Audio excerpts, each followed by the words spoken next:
Os problemas escolhidos na realização dessa maratona são todos de nível 3, sendo eles Perfect Pair, Painting Fence, Playing Bugle, Vazia and the Bus e Zuma, sendo os explicados neste vídeo Perfect Pair utilizando força bruta, Painting Fence divisão em conquista e Vazia and the Bus no algoritmo guloso. Olá, meu nome é Henrique e hoje eu vou explicar o problema Painting Fences do Code Forces, que é dificuldade nível 3 e abrange a matéria de divisão e conquista. A história do problema é a seguinte: existe um personagem fictício, Bison, o campeão, que ele quer pintar a sua cerca. E para pintar a cerca, ele comprou um pincel de 1 metro. A cerca dele é formada por tábuas e essas tábuas elas têm tamanhos variados. Como que ele pode pintar essa cerca com o número mínimo de pinceladas? O que acontece? O problema é ele tem duas entradas. Na primeira linha ele tem uma entrada N, que significa o número de tábuas na cerca. E na segunda linha ele coloca N inteiros, que vão ser o tamanho dessas tábuas. E a saída é um inteiro só, que representa o número mínimo de pinceladas. Mas como que a gente vai resolver isso com o paradigma de divisão e conquista? O negócio é o seguinte: existem duas maneiras que ele pode fazer uma pincelada na cerca. Ele pode fazer uma pincelada vertical ou, se não, horizontal. Lembrando que uma pincelada só conta se ela for contínua. Então, se eu der uma pincelada aqui, parar nesse meio aqui, porque a cerca não tem esse tamanho, e continuar aqui, são duas pinceladas e não uma. Ele pode fazer a pincelada vertical ou a pincelada horizontal. E o pior caso, na verdade não o pior caso, mas o caso normal, que seria ele pintando todas as cercas verticalmente, seria o número N, no caso, que seria recursivamente, quando a gente for fazer, seria o último menos o primeiro. Não vou entrar muito nesse método de código, que depois a gente vai mostrar, mas ele também teria a maneira de fazer pintando horizontalmente. Mas como que isso seria feito? Primeiramente, a gente deve achar qual é a menor cerca nesse intervalo. Então, a gente começando com a cerca inteira, a gente procura. Essa tem a altura 2, essa tem a altura 2, essa tem a altura 1. Então, essa daqui é candidata a ser a menor cerca. Essa tem a altura 2, essa tem a altura 1. As duas têm a altura igual, o que a gente faz? Deixa a primeira que tem a menor altura. Então, essa aqui vai ser a mínima. E aí, depois que a gente acha, a gente divide o cercado em duas partes, que é da mínima até a primeira e depois da mínima até a última. Então, são essas duas partes. E assim a gente vai fazendo isso novamente, executando várias vezes, e no final a gente vai ter a resposta. Mas como que a gente vai achar essa resposta? O negócio é o seguinte: quando a gente for dividindo, a gente vai começar comparando com... A gente vai começar com uma altura 0. E quando a gente for dividindo essa cerca, a gente vai sempre subtrair a altura mínima, no caso, pela altura que a gente iniciou antes. Então, por exemplo, nesse intervalo aqui, nessa primeira iteração, daria 0 menos 1, que vai dar uma pincelada. No outro intervalo, que seria aqui, que a gente acharia a menor altura, a gente dividiria de novo. E quando ficasse só 1, a gente, no caso, como é só 1, a gente vai retornar 0, não vai ter outra iteração e tal. Passaria essa altura mínima aqui, essa altura mínima, com uma altura daqui, né? E ficaria 2 menos 1. Nesse outro caso, a altura mínima de novo, 2 menos 1. Vai dar 1 mais 1 mais 1, que vai dar 3. E esse é o caso melhor, porque se a gente for pensar, ele vai pintar aqui, esse intervalo todo, depois ele vai pintar esse aqui, segunda pincelada, depois ele vai pintar esse terceiro aqui, 3 pinceladas. E no caso, se ele pintasse todas verticalmente, seria 1, 2, 3, 4, 5 pinceladas. Então o número mínimo são 3 pinceladas. E em seguida, agora a gente vai mostrar como vai ficar o código desse programa. Vindo aqui para o computador, agora eu vou resolver o problema Painting Fences usando a técnica de divisão e conquista e vou fazer esse problema em C++ por uma questão de preferência minha. Para agilizar a resolução do problema, eu já instanciei as variáveis n e a. Eu troquei o nome para cercas para ser mais fácil de entender ao longo do problema. E também recebi seus valores nas linhas 9 e no loop, que está na linha 11 e 12.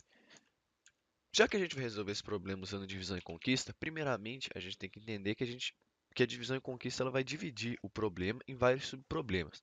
Pegar a solução desses subproblemas, juntar elas, até conseguir a solução do problema como um todo. Então, a gente vai usar recursividade para atingir o nosso objetivo. Vou criar a função pintar intervalo, que recebe três valores. Int primeiro, que é o índice da primeira tábua desse intervalo, int último, que é o índice da última tábua do intervalo, e int altura, que é uma altura que vai ser explicada no futuro por que a gente vai usar ela.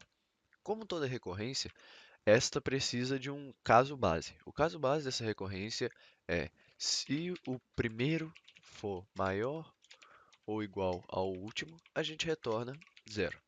Por que a gente tem que ter esse caso base? Porque à medida que a gente for dividindo a nossa cerca em intervalos, como a gente demonstrou anteriormente, vai chegar uma hora que o índice do primeira cerca daquele intervalo e do último vai ser igual, e também pode acontecer de ser maior. Então, para não ocasionar em nenhum loop infinito, em nada que seja indesejado no nosso programa, a gente precisa do caso base. Feito isso, a gente agora vai encontrar o índice da menor tábua no intervalo que a gente está procurando. Então,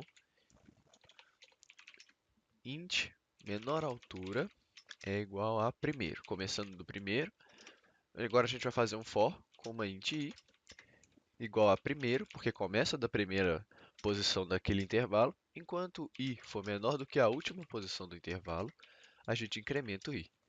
E se o cercas i for menor do que menor altura, cercas menor altura, a menor altura daquele índice, né, atual, menor altura vai ser igual a i.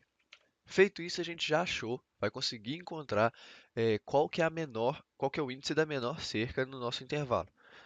E agora, o que a gente tem que fazer? A gente tem que dividir a cerca em dois intervalos, da menor cerca para a esquerda e da direita da menor cerca para frente. Então, como que a gente vai fazer isso? A gente vai fazer mais duas chamadas recursivas dentro dessa função e somar as duas. Então, pintar intervalo do primeiro até a menor altura, passando como altura o valor da menor altura. Então, vai ser cercas menor altura. E a gente vai somar a essa função o pintar intervalo do lado direito. Pintar intervalo, aí vai menor altura mais 1 até o último e cercas menor altura. Beleza, aqui a gente já tem a recursão. Vamos colocar um return aqui para retornar o valor. Só que o que acontece? Se a gente rodar essa função, ela não vai retornar nenhum valor, porque a gente só está fazendo a chamada recursiva. Vai chegar uma hora que o primeiro vai ser igual ao último e a gente vai retornar zero. Então, como que a gente vai fazer para a gente determinar, lembrando que essa recursão aqui, ela é a respeito das pinturas horizontais, das pinceladas horizontais. Então, para a gente saber quantas pinceladas horizontais foram feitas naquele intervalo, agora entra a altura. Qual vai ser o cálculo? Vai ser o seguinte: cercas menor altura menos altura. E isso a gente soma ao resto do negócio. Por quê? Porque à medida que for sendo chamado recursivamente, a menor altura ela vai aumentando, ela vai sendo a menor das maiores, e assim em diante. E vai chegar uma hora, e quando a gente for subtrair, na realidade, a menor altura anterior pela altura atual, a gente vai conseguir o número de pinceladas horizontais que ele deu naquele intervalo. Falta uma última coisa para a gente terminar esse programa. A última coisa é a seguinte: a gente precisa saber se compensa mais nesse intervalo pintar verticalmente ou horizontalmente. E como que a gente vai fazer isso? A gente vai usar a função mínimo em C++, provavelmente em Java é math.min, e a gente vai comparar os valores da subtração do último menos o primeiro e que é a pintura vertical, essa aqui é a pintura vertical, e da nossa pintura horizontal recursiva que a gente fez. Para finalizar o código, a gente vai fazer a chamada da função aqui na main. Então, a gente vai dar um cout que é a mesma coisa de um system.out.print no Java, é pintar intervalo com o primeiro 0, o último n, porque a gente está levando em conta toda a cerca, que ela vai ser dividida posteriormente, e a altura 0, porque a gente começa do chão e vai achar a menor altura da cerca e assim em diante recursivamente. E está pronto o problema Painting Fence usando divisão e conquista. Para quem tem alguma dificuldade assim, perceber onde que está a divisão e conquista, ela está explicitamente, assim, o que é mais fácil de você entender é nessa parte aqui, onde a gente, nessa pintura horizontal, onde a gente divide em vários setores a nossa cerca para saber o que é melhor em cada parte, se é melhor pintar verticalmente ou horizontalmente. E depois disso, a gente junta as respostas para cada parte e consegue a resposta do todo. E isso que é a divisão e conquista. Esse que é o princípio desse paradigma de programação. Então tá pronto aí o problema, espero que vocês tenham gostado. E é isso.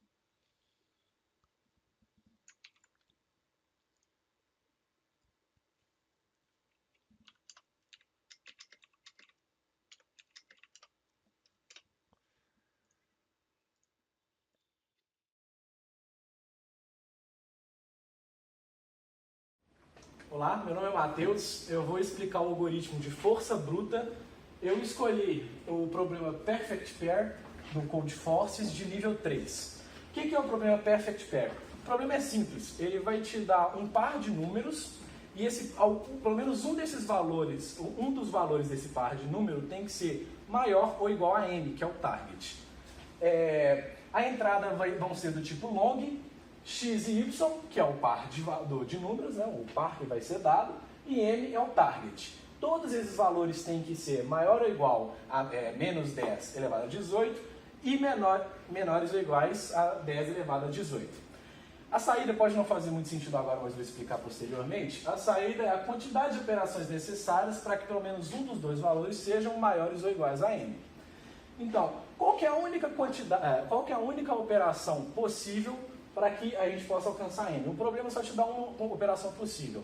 A única operação possível de fazer esse problema é substituir o menor valor por seu valor atual mais o maior valor. Ou seja, se x for o menor, x é igual a x mais y. Ok? Então vamos fazer tornar um par perfeito aqui, né? Vamos colocar o valor de x é igual a 2 e y igual a 1. A única operação possível é somar o menor valor com o maior valor, certo? Então o menor valor aqui é 1. 1 mais 2 é 3. Então, fazendo a primeira operação, essa aqui foi a primeira operação que a gente fez, ficou 2 a 3. M é igual a 5 que a gente falou anteriormente. Alguns dos dois valores é maiores ou igual a 5? Não. Então mais uma operação vai ser necessária fazer. Então, qual que é o menor valor? 2. Então, no lugar de 2, vai ser 2 mais 3. Qual que é 2 mais 3? É 5. 5 e 3. Esse é o novo par.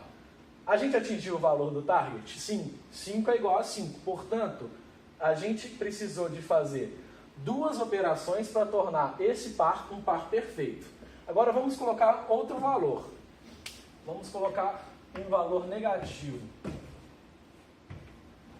para x é igual a menos 1 e y é igual a 4. E a gente quer o target, né?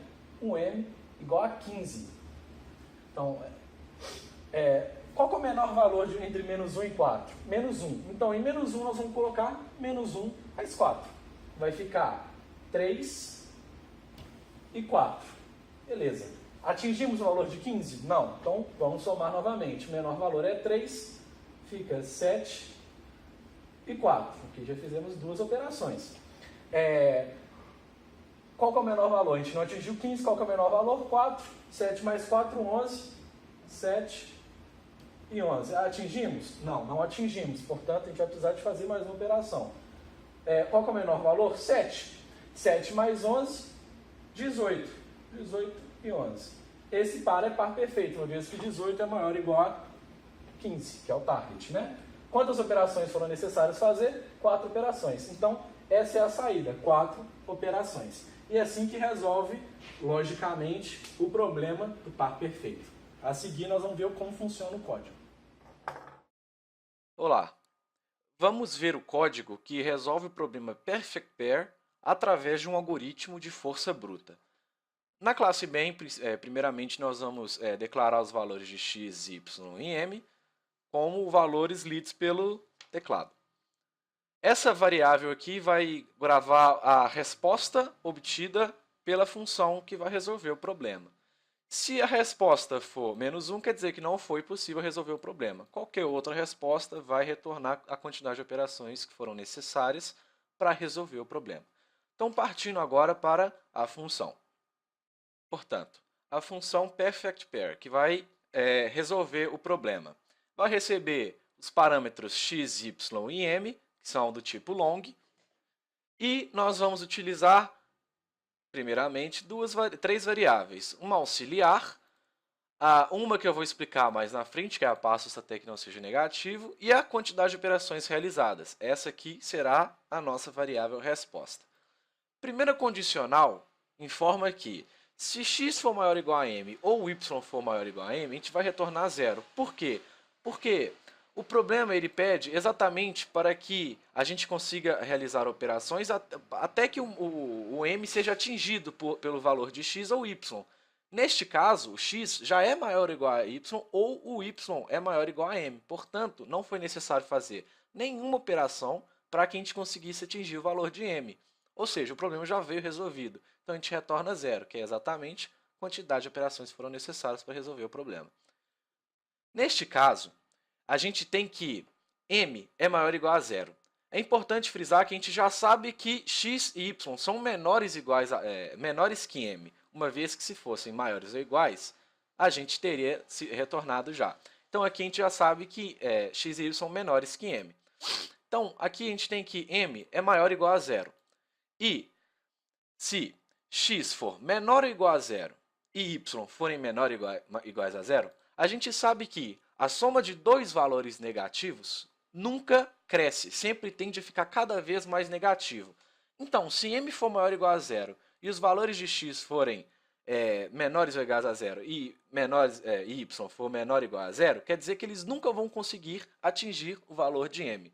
Lembrando que o x e y são menores que m, necessariamente, pois senão eles teriam sido retornados aqui. Esse if aqui é mais ou menos a mesma coisa, só que levando em consideração que m é negativo, ou igual a zero. Ou seja, se m for menor ou igual a zero, e x for menor que zero e y menor que zero, ou seja, x e y negativos, a gente vai retornar -1. Por quê? Nós sabemos que x e y são menores que m. E também sabemos que m é negativo ou igual a zero. Se x e y são menores que m e são negativos, eles nunca vão alcançar m, mesmo que m seja negativo, uma vez que a soma desses dois valores vai ser cada vez mais negativa. Portanto, a gente retorna -1. Esse problema não vai ser resolvido com esses valores. Essa condicional aqui, a única coisa que ela faz é verificar se o menor valor está em x. A gente quer, nessa primeira etapa, que o menor valor esteja armazenado em y. Portanto, o que a gente faz? Se o menor valor estiver em x, a gente coloca o maior valor em x e o menor valor a gente deixa para o y. Ok? Agora, esse é o quinto if. Acontece que esse problema ele tem uma característica que é a seguinte. Se o menor valor de um par for um negativo muito negativo, se for menos 1 milhão, 2 milhões, ele cresce muito lentamente. E dependendo da entrada, se for, por exemplo, o y, o menor valor, o max long, por exemplo, ele ficaria rodando eternamente. Então, acontece que para resolver esse problema, a gente tem que tratar se o menor valor for negativo. Então, a primeira coisa que a gente faz é, agora utilizando aquela variável, né, que eu não tinha explicado, passos para não ser negativo. O que esses passos para não ser negativo informam? Quantos passos são necessários até que esse valor de y se torne igual a zero ou positivo? Ok, a fórmula utilizada para isso é o valor absoluto de y mais x menos 1 sobre x, ok? E a gente vai calcular isso, assim a quantidade de passos até que y não se torne negativo. E y, o valor de y que a gente vai obter é conseguido pela fórmula y mais a quantidade de passos que a gente calculou posteriormente vezes x. E a gente incrementa a quantidade de operações realizadas pelos passos para não ser negativo, porque ele faz parte da resposta. Foram passos necessários para que a gente conseguisse que y não fosse negativo, para a gente posteriormente conseguir resolver o problema. Agora, a gente vai para o while que efetivamente resolve o problema. O while, a sua condição enquanto x for menor que m e y for menor que m, ou seja, a gente não atingiu ainda o valor do target, ele vai continuar fazendo. Só tem uma condicional lá dentro que é a seguinte: se o menor valor for y, ou seja, y for menor que x, em y nós vamos colocar y mais x, que é a operação que a gente pode fazer. Se y não for menor que x, portanto x vai ser menor que y. Então, em x, a gente coloca x mais y. Levando em consideração também que y pode ser igual a x e, neste caso, vai cair no else e x vai ser substituído também. No final desse while vai ter sempre uma operação realizada, portanto a gente sempre incrementa a quantidade de operações realizadas. Ok? No momento que a gente atingir o valor de m, ou seja, ou x ou y forem maiores ou iguais a m, a gente quebra esse while. E o problema está resolvido. A gente apenas, faltando, portanto, apenas retornar a quantidade de operações necessárias realizadas para resolver o problema.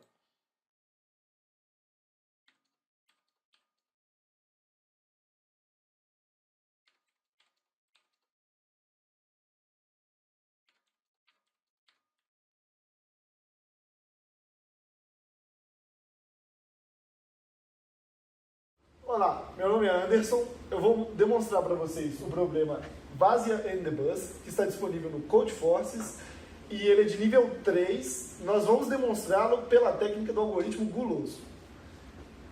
O problema consiste no seguinte: nós temos N adultos e N crianças em um ônibus.